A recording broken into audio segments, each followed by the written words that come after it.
Good morning, everyone, and welcome to the Wilson Center. Thank you for joining us today for our discussion of the European political community, an idea that we will see taken forward in next week at the European Presidency meeting in Prague. To start us off, I'd like to introduce the president of the Wilson Center, Ambassador Mark Green. His work as the executive director of the McCain Institute and administrator of the U.S. Agency for International Development has been invaluable to us here at the center at a time when the global challenges that we face have never been higher.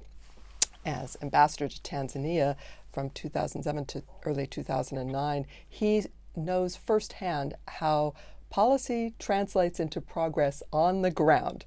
And best of all, his 4 terms as a member of the U.S. House of Representatives from Wisconsin, I want to make sure and underscore that, is in itself an illustration of the idea behind the Wilson Center, a nonpartisan think tank created by Congress as a forum for tackling tough issues and to make policy recommendations.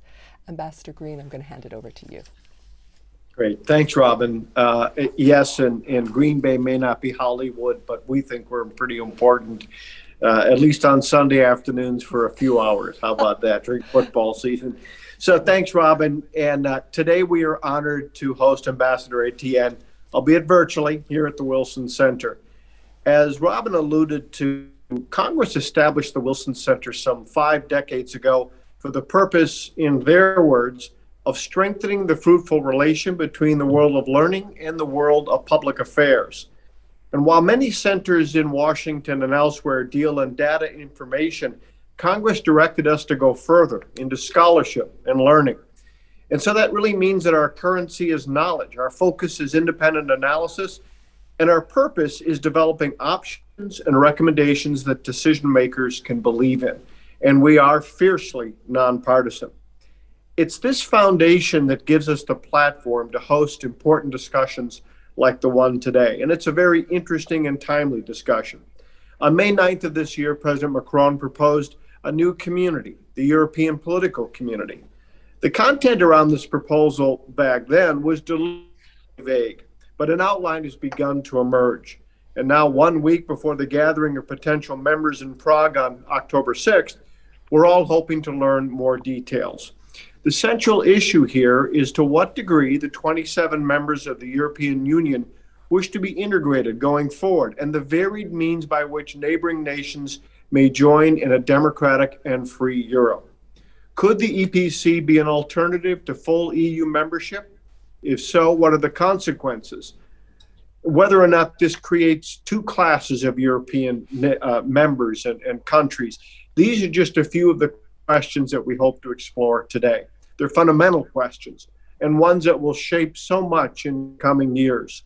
After Ambassador Etienne's remarks, we will welcome 2 panelists who can speak to both the Commission's thinking and the potential response from the UK, a potential member of the EPC. Ambassador Perozio Baroli, as former Chief of Cabinet for the Agricultural Commissioner and EU Ambassador to the UN agencies in Vienna, among other EU functions, is well known to the Wilson Center, having delivered remarks here on the future of the EU in 2017. And Diana Negroponte is also well known. She wrote her latest book, Master Negotiator, biography of James Baker and his leadership role, while a scholar with us. She remains a global fellow, focused on the future of the UK after Brexit. She is truly one of our secret weapons. But first, I'd like to turn it back to Robin Quinville to introduce our keynote speaker. And again, welcome to you all, and we look forward to the conversation. Thanks, Robin. Back to you. Thank you so much. I appreciate that. So I'd like to move directly to introduce Ambassador Etienne. But first, I'm going to say for our audience, we're going to have some Ambassador Etienne speak, and later on we will have an opportunity for questions. And I'm going to say this now because you're going to be wondering, will I get to ask a question? You can by sending it to gep@wilsoncenter.org. That's GEP for Global Europe Program at wilsoncenter.org. Okay, so I'll repeat that later. Don't worry.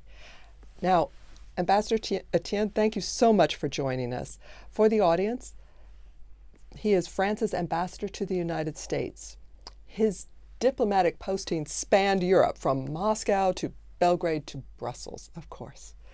He's exceptionally well qualified to speak on EU issues, having been France's ambassador to the EU for 5 years, followed by a posting to Berlin as France's ambassador to Germany. He also served as diplomatic advisor to France's president from 2017 to 2019. So there is no one better placed to give us insight into the policy-making considerations and vision behind President Macron's initiative. Mr. Ambassador, over to you. Oh, thank you very much for this presentation. I feel now a high burden on my shoulders. I will try to be up to your expectations. But first, it's a great pleasure for me to take part to this discussion. And I would like to thank the Wilson Center for giving us this opportunity, and also to have this discussion with the members of the panel, and I'm looking forward to this. Indeed, as Ambassador Green recalled, President Macron gave a very important speech before the European Parliament in Strasbourg on May 9th, just a few days after he was re-elected. And it's important to keep in mind that President Macron always sought to emphasize the importance of the European debate and the European agenda in his electoral campaigns, both presidential but also European Parliament campaign, and also at the outset of his first and also as second terms. This timing of the 9th of May, Day of Europe, was also very impactful because France held the presidency of the Council of the European Union at the time and had a very important role in answering in the answer of the European Union to the Russian aggression against Ukraine. But at the beginning of the first term of President Macron, he made another very important speech, and 3 days ago marked the 5th anniversary of his September 2017 speech at the University La Sorbonne, where he laid his vision for Europe. And we have made significant progress since then, despite, or maybe because of the many crises that Europe has undergone and is unfortunately still undergoing, like the rest of the world. I'm referring, of course, to the war that Russia is waging in Ukraine, and at all the consequences of this geopolitical upheaval, which has historical consequences for Europe. I refer here in particular to the informal summit held by the leaders of the EU at Versailles, where they defined a very clear and very ambitious agenda for a European Union which would be more sovereign in terms of getting rid of its energy dependencies, especially related to Russian imports, but also in building up this European defense, which, as it was written in the statement in Rome between President Biden and President Macron 1 year ago, is something positive for our alliance. And third, to build economic resilience. So it's not only defense and energy, it's also economic resilience, supply chains, as a lesson from the Russian aggression, but also from the COVID crisis. Now I come to what you asked me to develop, because this idea of a stronger Europe, which, by the way, I repeat it, is a good news for the United States, since we are so essential allies. A stronger Europe, it is also a more efficient Europe, is also behind the proposal for a European political community that was put forth by President Macron back in his speech in May. This European political community offers a new approach to European integration that indeed, as Ambassador Green said, doesn't just focus on accession to the EU, but I must stress, because I will immediately answer one of his questions, that it is not an alternative to accession. It is not an alternative to accession. And I will underline here that the French presidency has been very, very instrumental, for instance, to unblock the discussions or the stalemate between Bulgaria and Northern Macedonia. It was a French initiative as a presidency, which led to finally to the possibility of starting accession negotiations with Albania and Northern Macedonia. But also the French presidency was a moment, historical moment at the European summit in June, where we decided to recognize that Ukraine and Moldova, and to another extent, Georgia, could become members or would be considered with the status of candidate, so as future members of the European Union. It is an historical sea change, and it shows clearly that the European political community is not an alternative. But it's also not a coincidence that this idea of creating a European political community came in the context of the Russian aggression, and at the time when we wanted to send a strong message of support to all European countries impacted by the crisis. So what is the EPC? It's the need we have for a forum for political dialogue of cooperation, a place where members of the European family can discuss issues of common interest, whatever their place in relation to the European Union is. And we have been working hard with other members of the European Union on defining what the EPC will look like. And it is a very much collective process. It is true that the idea has been put forward by our president in his speech back in May, but it has been owned in between by the whole of the European Union, see the conclusions of the leaders. And as you said, the first meeting will be in Prague in a couple of days. So even if the EPC is still something which we are building, I can already share a few core principles with you today. We consider this European political community as a light, non-binding legal structure that would organize meetings with heads of state and government, eventually several times a year, which would allow all of the European countries that share the same values and face the same challenges to meet on equal footing in order to discuss key topics such as foreign policy and security issues, climate change and energy supply, food security, infrastructure development, and maybe other common challenges. As we have seen in the COVID crisis, public health cooperation can be also such a topic. And it is important that we rethink the ways that we organize ourselves geographically and structurally, how we define ourselves. And these issues impact every country, EU members, EU accession candidates, also other countries which are not candidates. The EPC will give a unique framework to provide also quick response and concrete responses to a pressing need for cooperation among all those countries, even for the EU accession candidates. Here, for instance, Western Balkans, and now Ukraine, Moldova, and Georgia in another step. Rather than making them wait for the end of the long accession process, it will give the possibility also for those countries, without being an alternative, I repeat it, to get some very, very concrete results as soon as possible. Because what we have seen also with the accession process, which we have really work to reform. As you know, the reform of the accession negotiations process has been reformed also at the request of France 2 years ago. We see it is very frustrating for acceding countries because it lasts so long, and we need to give results, concrete results, also before the accession.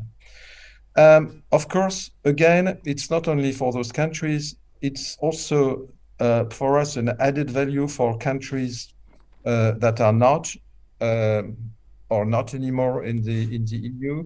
I think that Dr. Negroponte will be interested by this aspect, and also other countries which are in the EU or outside the EU.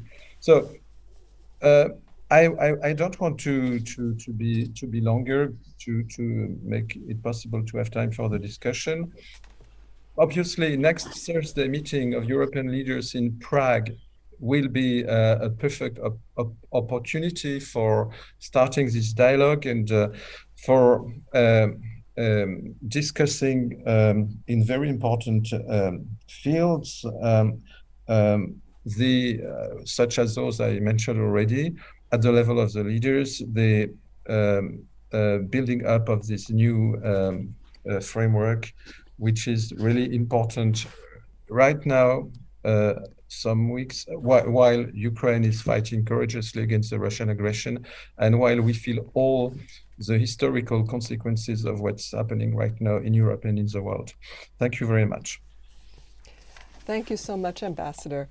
I want to reiterate for those who have questions that the place to send those is gep@wilsoncenter.org, and I know that you will be piling those up. Meanwhile, I am going to ask our other panelists to intervene here. And, you know, I think that with what you have laid out, Ambassador, we find ourselves at a point where we can see something being built, and that this is still a work in progress that will grow over time. And I think that for us, that is a very interesting place for us to start a conversation on this. So let me turn it over to Ambassador Pietro Biroli, who has long experience with the European Commission and has seen the EU's structure and capabilities expand over the years, and by the way, dealt with some of its thorniest issues. We were having a little chat beforehand. And so I think that it is great that he will be able to give us his perspective on this initiative and highlight some of the questions that he might have or where he sees it going. Mr. Ambassador, over to you. Thank you. Thank you for inviting me. I will speak in a personal capacity, of course. I don't represent anybody, therefore I am free. It helps. I think the European political community is a watered down idea of the EPC as it was originally. But it is visionary at the same time. This is not contradictory. What was the original objective of the European integration as represented in the original EPC and the original European defense community?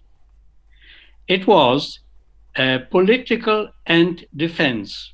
It was not economic integration. And because the European defense community failed in the French Assembly in 55, I think, or 56, and was connected with the EPC at the time, the whole thing unraveled. But the truth is, the European Union is a political construction, which, because it failed at the beginning, became then an economic construct. I think Macron's vision is very important, provided the EPC acts as, I think, as he wishes. The Western Balkans, he said, should be part of the European family when the day is right, but not too early at the price of seriously damaging the EU. Because Macron wants, with his vision, that Europe becomes a world actor and is able to defend its values and its law. and wants to make sure that further enlargements will not impact on the EU decision-making capacity. Because joining an organization with a weak decision-making capacity is not in the interest of the acceding countries. Past accessions have interfered with EU efficiency. Ukraine's accession request, which was followed by followed Russia's war, stimulates a reset. And the UK's withdrawal makes it much easier. I think we need an ability to establish defense and foreign relations which don't exist for the moment. And the strategic compact of the European Council is a whitewash. It means nothing, I think. What needs to be done is to put details in what one wants to do.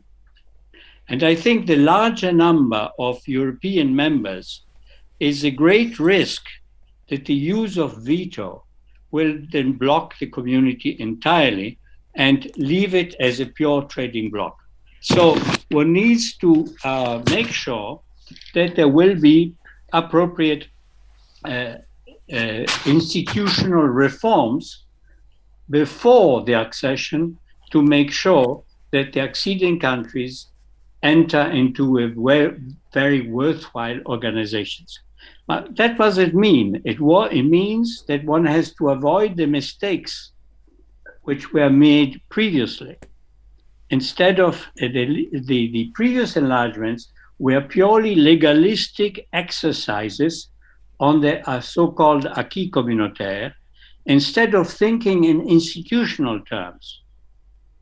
And foreign policy, what were the previous enlargement exercises? They were foreign policy tool in order to stabilize the neighboring region. But that cannot be simply what the European Union is all about. It is not there just to stabilize the region, it is to create a united Europe. And I would say that the EU framework was ill-adapted to a larger membership. There is already a proof of that. There's too much intergovernmentalism already. And insufficient attention, therefore, was given to ensure that member states acceding the country would have the will and the capacity to uphold the EU rule of law. We see the problems in Hungary, for instance, and partly in Poland. All European politicians actually know what needs to be done. This is not really the problem, because all of them understand that a European sovereignty in areas where national sovereignty cannot be exercised anymore in a global world, that it is useful to do that. The question is that decisions are blocked, I would say, by vanity, and by vanity of certain politicians who say, I won't have my title in the first pages when I do something. But and therefore, I think we have a psychologically problem in this regard.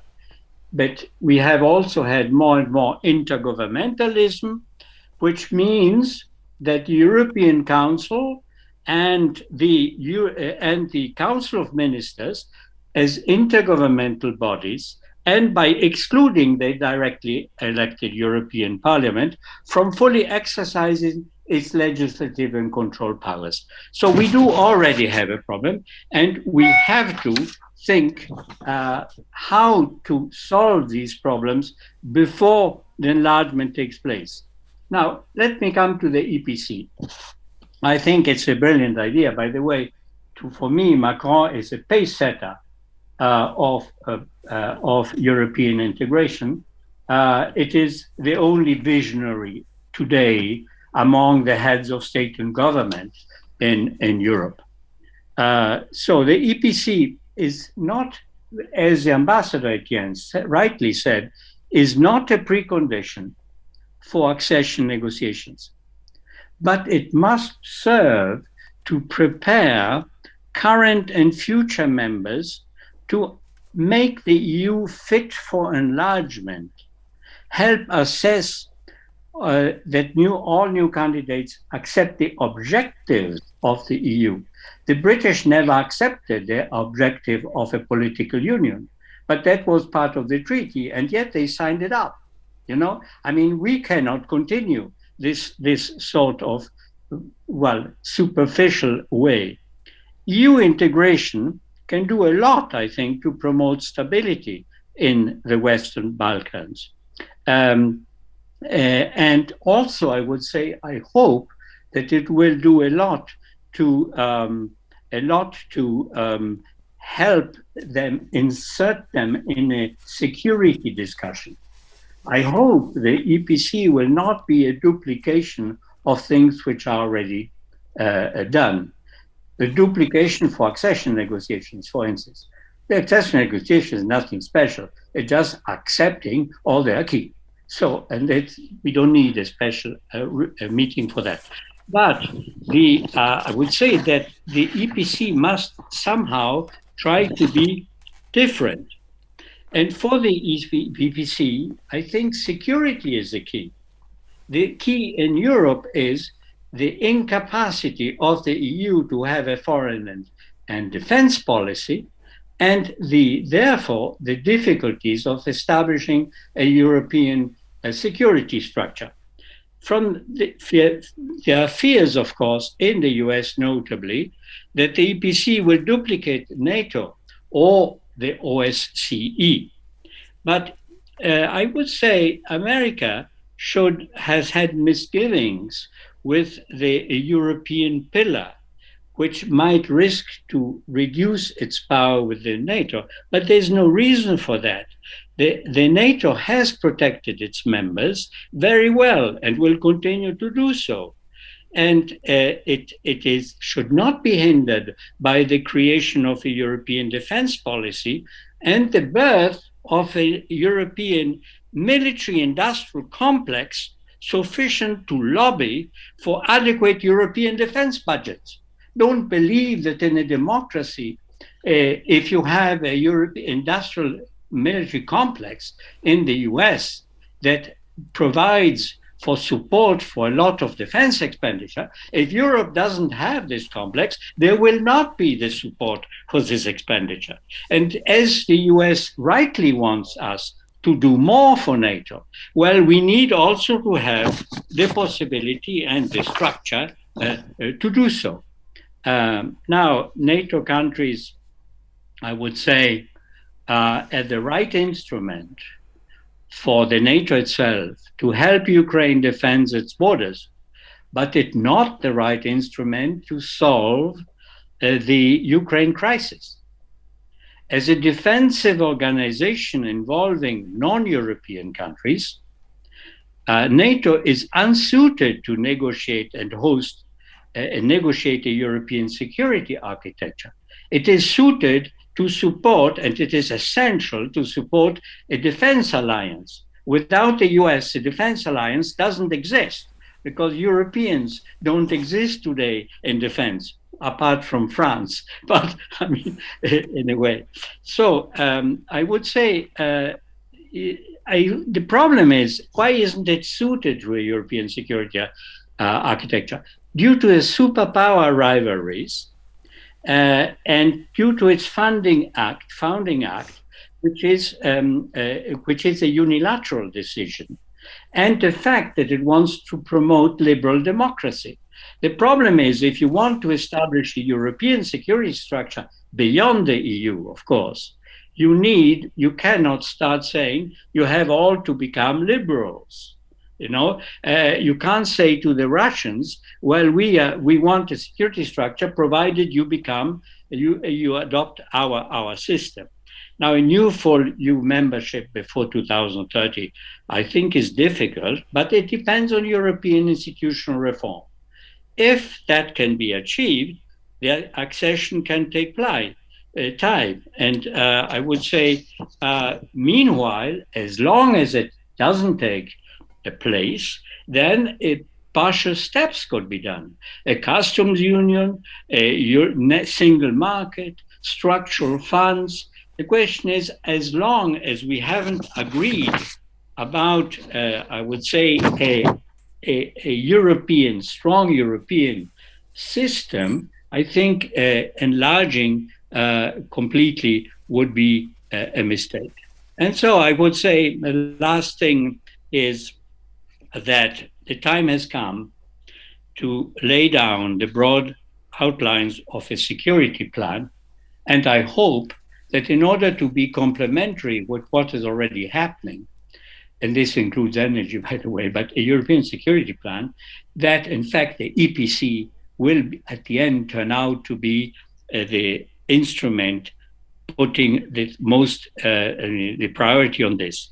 Its purpose is still that of the 50s, a policy of strategy autonomy and a common security structure within a reformed NATO. And this was a objective in the 50s, and it is still the objective. And to have credibility, I think, we need to lay the foundations for an overall fledged European security architecture. And for that, we need a European defense community to negotiate. I think the US will remain the key to negotiate with Russia on missiles and atomic bomb and things like that. But for other things, Russia will never accept to negotiate with the US. And the US will never accept to negotiate with Russia because they have completely different systems. Unless Russia democratizes, there will be no negotiations going on. Therefore, it is Europe who would need to establish a structure on defense and security to negotiate with Russia a European, maybe the CIS, a European architecture structure, that being a European security structure cannot involve China, the US, or others. But NATO would be the alliance which would be at the basis of the whole thing, and therefore entirely complementary. Whatever Europe would do would be entirely complementary with NATO and reinforce it. Thank you. Mr. Ambassador, I believe you've already begun building that architecture and put several bricks in place already with that discussion. And so with that, I want to turn to Diana Negroponte and ask her for her thoughts on this. We already have one question from the audience. Thank you for taking down the website name, gep@wilsoncenter.org. We already have one question from the UK on this, so I know that you have several things you want to look at, maybe including that. Thank you. Thank you very much, and thank you, Ambassador Etienne and Ambassador Pirzio Biroli. You have given us a broad vision of what this new structure may become. And I'm reminded that we've tried similar efforts in the past. Ambassador Pirzio Biroli talks about François Mitterrand in 1989, and then we had Romano Prodi with his effort for a ring of friends. So this time, invigorated, or rather charged because of the war in Ukraine and the pandemic and the dangers that we face, it is a time to reinvent the European project. Now, I agree with Ambassador Etienne that this is not an alternative, that including Ukraine, Moldova, maybe Georgia, the Western Balkans, and an invitation to London may be an antechamber. In other words, there is the danger of being the fiancé and not the bride. And therefore we have to ensure that Ambassador Etienne's clear words of a quick and concrete response to the needs of the new members or candidates for membership be responded quickly, and that we overcome the problem of waiting and frustration that we're seeing in the Western Balkans today. I like the analogy of an integrated different speeds, an approach by which those who are committed, like Ambassador Pirzio Biroli, to a united Europe, proceed, but that those who wish to see less integration on monetary issues, on immigration issues, also have a framework in which they can participate in a greater European vision, in which the soul of Europe can be maintained. Now, turning briefly to the UK, Prime Minister Truss indicated last week that she was willing to consider going to Prague on October 6th and participating. And the tactical advantage for the UK would be get in early and help write the rules. The Brits are pretty good at that. They also know how you have to strengthen the institutional and the budgetary aspects of it. But I fear that given the financial crisis in the UK today, Prime Minister Truss is going to find other priorities, and that this may result in a policy of wait and see. This is dangerous, because then the other members of the European political community will write the rules, will determine the institutions, will decide who's going to pay the budget and what the rules are, and Britain will then be facing an established set which he either has to break up, and I'm afraid le perfide Albion is pretty good at that, or accede but as a minority member. So from a British point of view, I welcome the idea. It gives us an opportunity to be both Brit and European. We share a European soul, but I'm skeptical in the short term that the Brits will join. Thank you. Thank you so much, Diana. So I'd like to give Ambassador Etienne a right of response first to what our panelists have said, and then, Ambassador, I will put a couple of questions that have come in through our site to you. But let me give you the opportunity to respond to our panelists first, if I may. Well, thank you very much. I have no real reactions, because I agree with really everything which was said by the two other panelists, and I think one point important was made by Corrado, which is the fact that the European Union is a unique political construction, even if it was built with economic elements, but economy and politics are together, and it was a political project from the very beginning. And to be valuable for countries joining the European Union must be strong enough, otherwise it is not valuable to join something which is weak or weakening. This is the reason why the so-called Copenhagen criteria for a country joining the EU are about the country, the candidate country, but also the capacity of the European Union to enlarge, to be strong enough to enlarge. In this respect, I also agree indeed with what has been said about by the two other panelists, I think, about the frustration which has been, especially in the Western Balkans, more and more evident, and which is understandable with this very long enlargement process. This is the reason why we wanted to reform it, what we have been doing for the process of negotiating enlargement.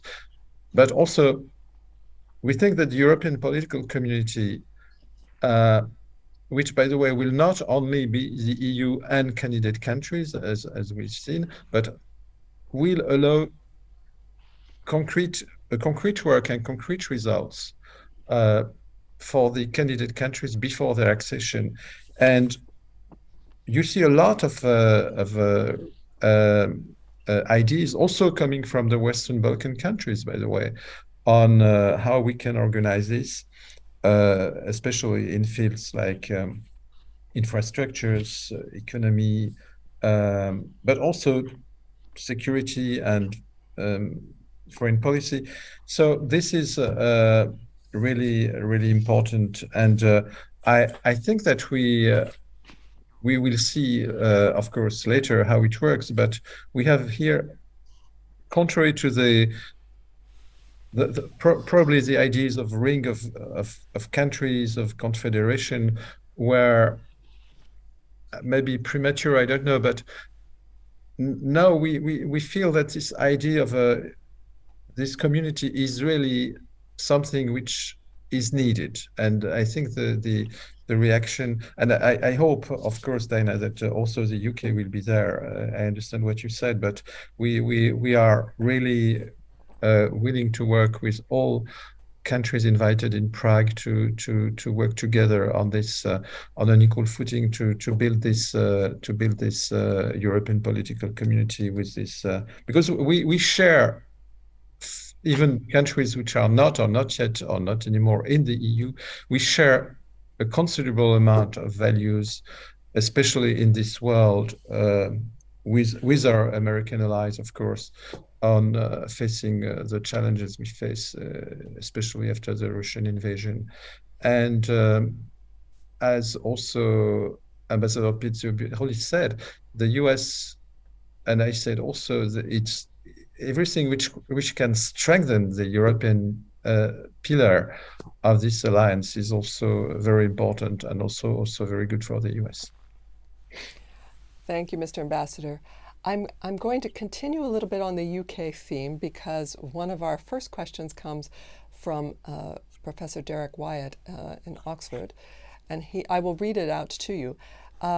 He says, I hope my country, the UK, has the good sense to be represented in Prague on October 6th and to offer to support the Macron initiative. If the UK wished to join a community with a strong emphasis on security and defense and join a European Security Council with France, Germany, and Turkey, would that help President Macron? And I will toss that out not only to you, Ambassador, but also to the panel. And I would have a reaction to that. I think there has been a proposal also by President Macron for I don't know how we call it, the European Security Council, which would be a way to involve the UK. Obviously, the UK must be kept in the picture. The problem is that the European Security Council would probably not be helpful because it would give the opportunity to the UK to, in a way, take different positions and then lobby with the member states. The question is, we have had a Saint-Malo agreement between the French and the British to push for the defense community. But this was a trap. It was partly, I think, a British trap, because in that way they said, we are the two nuclear powers, let us discuss and we'll come forward with something. But it was a way to empty the box, in fact, not to do anything. And I think one should, in this, quote Churchill, n'est-ce pas, who in 1930 said, I quote him, we are with Europe, but not in it. We are linked, but not comprised. We are interested, but not absorbed. And there's nothing which has changed since then. Therefore, I think the UK should be excluded from the discussion on a European defense policy, but it should be absolutely included the moment, and should be informed, but it should be included at the moment in which a European defense structure could negotiate a European security architecture, of which obviously the UK would be a fundamental part. maybe on my side again, and as Dana has said, we believe the participation of the UK is really important, is crucial to this European political community. But I heard what she said also, and she knows the UK better than I do. But we will see what is possible to do in Prague, and it's important that all countries involved, including our British friends, are there to explore this all avenues which can contribute to the security, the stability, the prosperity of our continent. Because as Corrado said, the British friends also said they are European, they remain European, and after Brexit, it's really important. What you just said, Corrado, about the Security Council, European Security Council, it is not in this discussion on the European political community. It was something which has been discussed in the context of Brexit, while the European Union, represented by Michel Barnier, its negotiator, when we negotiated Brexit with the United Kingdom, proposed to have also a new agreements with the UK after Brexit in the future relations we have with in the new relations we have now with the UK as EU, also in the fields of defense and cooperation. And then in Germany, in France, there were these ideas of a European Security Council, which could have been a way to associate the UK to European defense policies. So not inside the European defense policy, but anyway, the UK at that time was not. We wanted mostly to negotiate the economic part and also the free circulation parts of the Brexit negotiations agreements. But anyway, the UK remains a very important security provider in Europe as a key ally. Also, as Corrado recalled, important bilateral partner for France and for other EU members in the field of defense and security. So this remains something, security and defense remains a very important aspect of our relations with the United Kingdom. Yes, but provided. Can I butt in here, please? Ambassador Etienne and Ambassador Pircio-Biroli, a concern that I have as a pragmatic Brit is what's the institution which is going to manage the European political community? It won't work if all we do is say, you have the presidency of the European Council, well, you preside over the EPC as well. And secondly, who's going to pay for this? The Germans are always worried that if we create a new institution, Berlin will be asked to pay for it. So both on the institution, how is that anticipated and who's going to pay? Well, I think it's an important question, and it is the reason why we don't want to give the impression we create a new big machinery. It is also the reason why I mentioned in my introduction the fact that we want something which will be light. And you mentioned the role of the country having the presidency of the Council of the European Union, which is important also. And then, of course, I mean, we have already a lot of instruments in the EU and probably beyond the EU with other participating countries, including in the relations with the EU, which will provide for possibilities of implementing what the leaders would decide in the European political community. So my impression, although I recognize the relevance of your question, Diana, is that it should not be an obstacle. The way it has been launched, and we will see in Prague, as a political construction aimed at making it possible for the leaders to discuss concrete common challenges. The question of you mentioned, which obviously has to be dealt with, is important, will not, I think, be an obstacle. The way it has been, this European political community has been thought at the beginning. Thank you, Ambassador. Please go ahead. Yeah. Well, I think the question of Diana is connected with something we don't know yet. It is in Prague on the 6th of October, one will discuss really what should be the meat in the European policy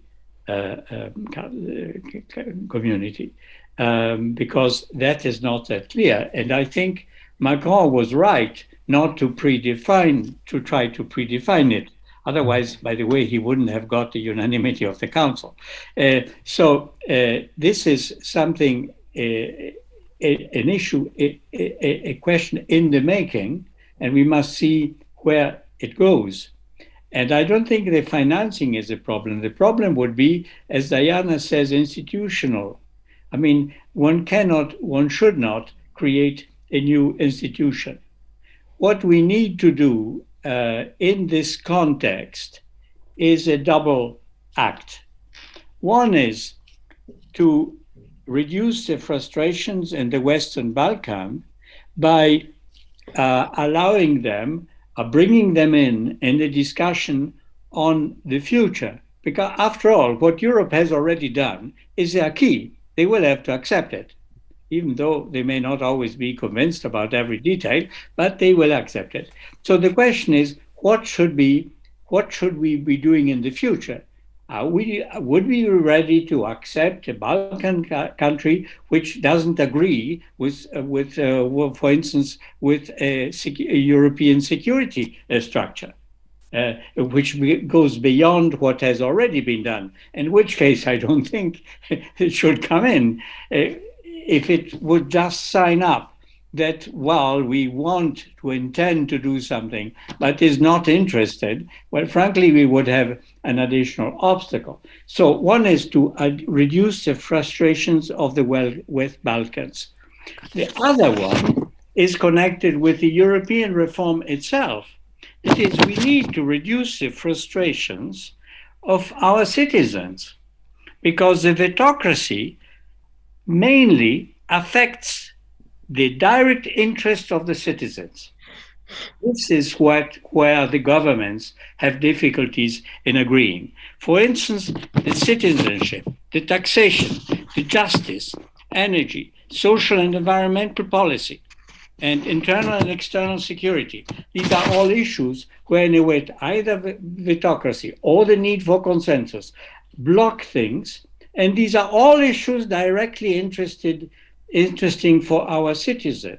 And our citizens, vast majorities, since the very beginning, have wanted, first of all, a European political foreign policy and a European defense policy. And the governments, undemocratically, have never listened to that. There was only one government who was against that in the majority questions put, was Britain. But all other countries have always had majorities for this, but the governments have been unable to do it. So I would say here we need to reduce, in a way, the frustrations both of the Western Balkans and mostly internally, but also in the EPC, the frustrations of European citizens themselves. You know, one of the things that struck me about President Macron's speech was, in fact, that he led into this idea via a discussion of the reform of the EU that would be necessary for it to be a functioning entity once it enlarged. And that was also echoed in Chancellor Scholz's speech in Prague just at the end of August. So it's interesting that all seems to be connected here. Diana, I know you had something you wanted to add. Please, I have a quick question here. Corrado's talked about security, and I think that's the key word rather than defense, because energy is a security issue. Yes. Energy means that we have common standards for our electrical grid, common standards for our green energy. Moldova needs to be included within it. And this is where the EPC can work together. Let's forget about the word defense, Corrado, forgive me, but let's talk about the methods of security, propaganda, cybersecurity, and energy. Thank you. I think we've seen that the definition of security has been massively increased over the last few months. Mr. Ambassador, you had something else you wanted to add, I think. No, I want to say that Diana is absolutely right. Now the security is a much larger concept than defense, although the building up of this European defense is, Corrado said it, also a priority. But as the Versailles conclusions in March of the leaders show, clearly we have an enlarged vision, like the US, of security, which covers energy and climate, which covers supply chains, which covers technology, information, or cyber security. So we navigate with this new concept of security and to build up the resilience both of the EU, but also of our alliance with the United States, Canada, in NATO. We need also to be better equipped. And those issues, especially now energy, as Diana put it rightly, will have to be discussed with the other members of the European political community. It is one of the Energy is one of the fields which President Macron mentioned immediately in his speech in Strasbourg on May 9th. And here, the example of Moldova is very good because after the start of the Russian aggression against Ukraine, we immediately have seen that other countries in the region were very vulnerable, especially on the field of energy. And we immediately started a number of discussions with the leaders of Moldova. So, completely agree on the necessity of advancing common standards in our energy and climate transitions, not only in the EU, but beyond the EU in Europe. And for instance, the fact that Ukraine was connected with the European electricity grid was something incredible, which was done very quickly at the beginning of the Russian a little time after the Russian invasion, which is something which has not been seen always by the large public, but which was quite an achievement. I'd like to ask one very small question, because I would be interested in what you are expecting from Turkey in response to this proposal. I know there is interest out there. Well, I can say that, if you allow me, I was in the Commission at the time when the Turkish the Turkish question was discussed, whether we should start negotiation with Turkey for accession or not. In the Commission, there was only Franz Fischler and I at the chef de cabinet, and also Bolkestein, but Bolkestein only because there are Muslims there and he didn't like that. But we said, Turkey is not a European country. It's a member of NATO, yes, but it's 3/4 country, except Istanbul, is Asian. And the question is, the system, the society, everything in Turkey is not European as the others, and you find Europeans in Ukraine and everything, but not in Turkey, except Istanbul. And we tried to have a discussion in the European Commission on an impact assessment. It was refused.